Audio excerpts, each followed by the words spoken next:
Welcome to Bird Dog Politics. I'm BDP. Well, the Senate passed the big billionaire betrayal bill, cutting taxes for the ultra-rich, leaving behind the most vulnerable citizens, because that's what Republicans want for America. The Republican House passed this bill. The Republican Senate passed this bill, even though Lisa Murkowski said, this bill shouldn't pass. This bill is deeply flawed. It should not pass. Oh, time to vote? Yes. Yes, I vote yes for this bill. Pass it. Now it goes back to the House for the final reconciliation to figure out exactly how many Americans get thrown off Medicaid, to find out exactly how many Americans get thrown off of SNAP. Got to figure it out. We already know how much the rich are getting. We already know how much ICE is getting. 15 or 16 times as much money. 15 or 16 times as many unidentifiable, masked secret police. 15 or 16 times as many vehicles. 15 or 16 times as many concentration camps. Alligator Auschwitz. It's not cute. And now President Trump is saying some are homegrown. You're going to send secret police to kidnap Americans in America. That's acceptable to you? That's acceptable to anyone? This is unacceptable. And again, if you say, this isn't what I voted for, your responsibility was to know what you were voting for. The man told 30,000 lies in his first term. Where I come from, we call that kind of person a liar. Christ, you shake his hand, you think you're doing a deal? Why would you think that? He's a liar. He said all those things he's been accused of saying. I guarantee it. Have you heard the way he talks about people he doesn't like? He absolutely calls his supporters the great unwashed. He absolutely said suckers and losers. He absolutely said, I don't understand. What was in it for them? They could have made so much more money. He said that about dead veterans. I believe that. Because I've heard what he said about Rosie O'Donnell.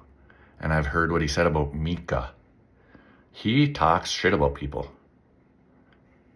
Even soldiers, even veterans, even people at Walmart. That's what I call them. I don't call them the great unwashed.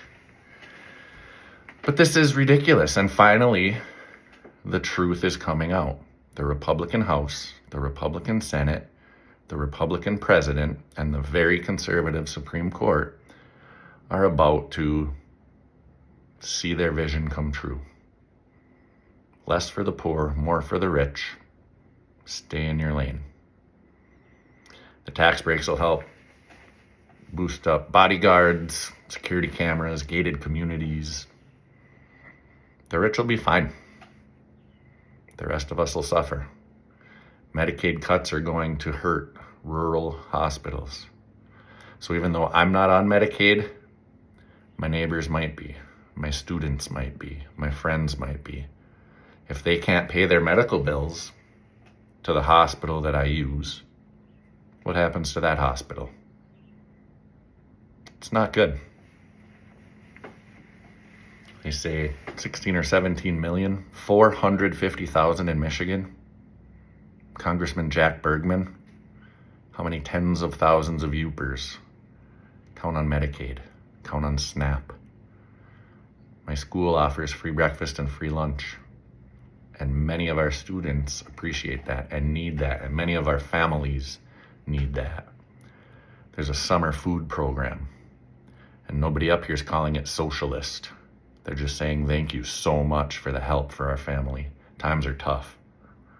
I had a hell of a day yesterday. Went to my semi-annual physical. I found out I've lost 40 pounds since New Year's, which is cool. I needed to. Then after that, I went to Walmart to buy dog food. Spent $100. Put it on the debit card, no problem. Had to get the oil changed on the truck, $100. No problem, put it on the debit card. Had to gas up the truck, $100. No problem. $300 in less than an hour going to a gas station, Walmart, and getting an oil change. And then my lovely wife, well, had sent me a text hours earlier, but I finally opened that text. Sorry, babe. And it said, will you get newborn diapers? Will you get coconut water and pineapple juice? And who knows? So I went back to Walmart and I got a basket full of items for $25. My debit card was declined. And so was my credit card. I already know the credit card is maxed out. I've been aware of that. It's 2025 and I'm a teacher with a master's degree and 18 years of effective or highly effective teaching. Like any other public servant, I didn't go into it for the money, but I just don't fancy myself as a salesman. There's nothing I want to sell to anybody else. I'm much more of a servant. So I knew that money would be tight. I knew that I'd be maybe middle class, maybe hopeful. But this is fucking ridiculous. And I'm not even saying pardon my language this time. It's humiliating. My 10-year-old watched 2 cards get declined on $25. And I turned to him and said, well, son, I can't pay this $25 for these diapers. I guess I know what that means about McDonald's. Shame on you, BDP. You shouldn't be going to McDonald's. You're too poor to enjoy restaurants. Good luck, restaurants.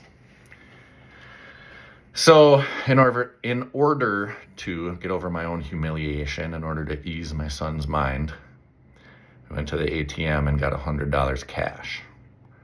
Because I think my debit card has a $300 daily limit, which is okay, but holy shit, only took 3 stops to be over that. So I said, listen, son, we have money, don't you worry. Because if he's anything like me, and he's exactly like me, I started worrying about money at like 11 years old, 12 years old. I offered to skip college if it would help. My parents said, shut your mouth, don't you dare. Might have been the correct answer in 2001. I don't know that it is anymore. Sorry, colleges, you overplayed it. But it was embarrassing.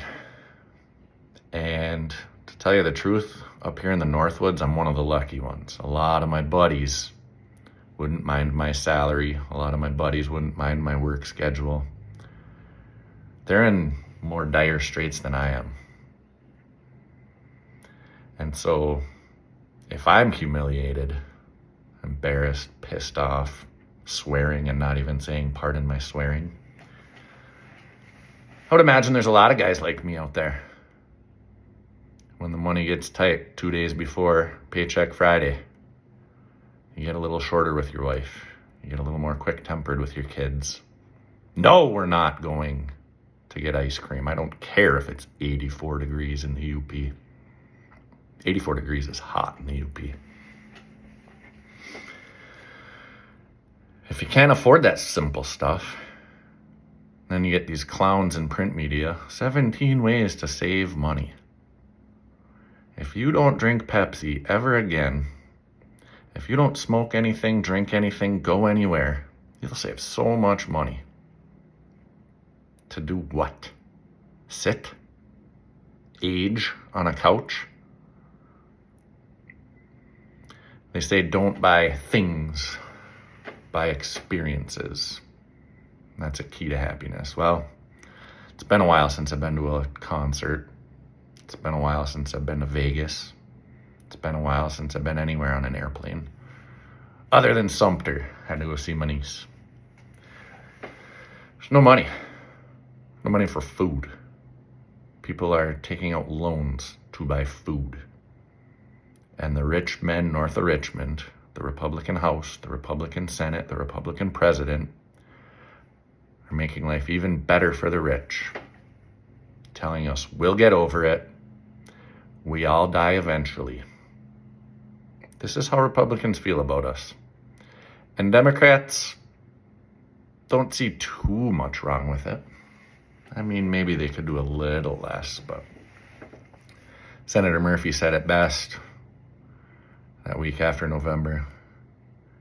November election. I think we cozied up a little too much to corporate. Yeah, you did. Mom Donnie says, let's put a 2% tax on incomes over $1 million. If you make 1.1 million, your taxes go up $2,000, which is what? A good weekend if you're a millionaire.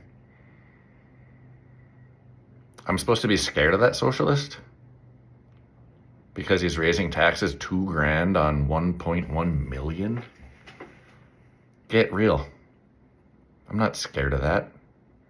I'm scared of what I have to tell my son about the American dream and if working hard will lead to a middle-class existence, because lately I see zero of it up here. And this government that we organized to represent us is absolutely failing to do so. All the politicians, you may go into it with a heart for public service, but then you get outnumbered by lobbyists. Last I checked, it was 50-1, but that was a long time ago. Nerds, anyone know how many lobbyists per congressman? How can you get anything done for the real people, for the real Americans who are counting on you? I grew up poor. Just did. I call it bad luck. You can blame it on whatever you want to blame it on. My mom worked a day job, a night job, a weekend job. My dad worked full time. There was no money. They said, go to college, get a degree, get yourself squarely in the middle class. And yeah, that's what you told us. Don't take that back. Don't lie now. You told a generation, go to college, it's the key to the middle class. So I did. I got a bachelor's degree. Then I got a master's degree. Got a full-time job. My mom still lends me money. And I'm one of the lucky ones. So, it's not too late to call your congressman.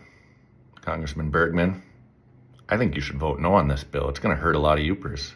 It's going to hurt nurses. It's going to hurt doctors. It's going to hurt children. This is going to be devastating. Not for a couple of years. Is that okay with you? It shouldn't be. And up here in the Northwoods, we won't see much of a change in ice. Everyone up here kind of looks like me. There's nobody to pull off the streets by masked men and dragged into unmarked vans and taken to a cage. Homegrown ones, too. Wait, am I in trouble?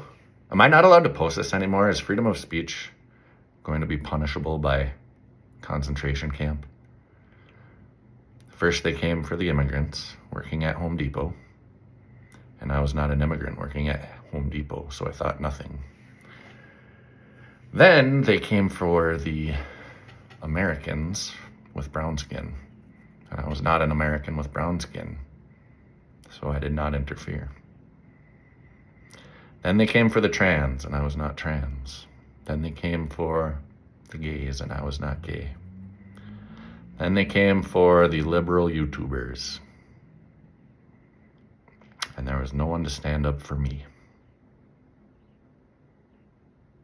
Caring only about your own rights is exactly how you lose your rights. We can stop this or we can let this go. Kidnapping Americans, putting them in a cage, concentrated in a camp full of others, is not what any of us voted for and is not acceptable.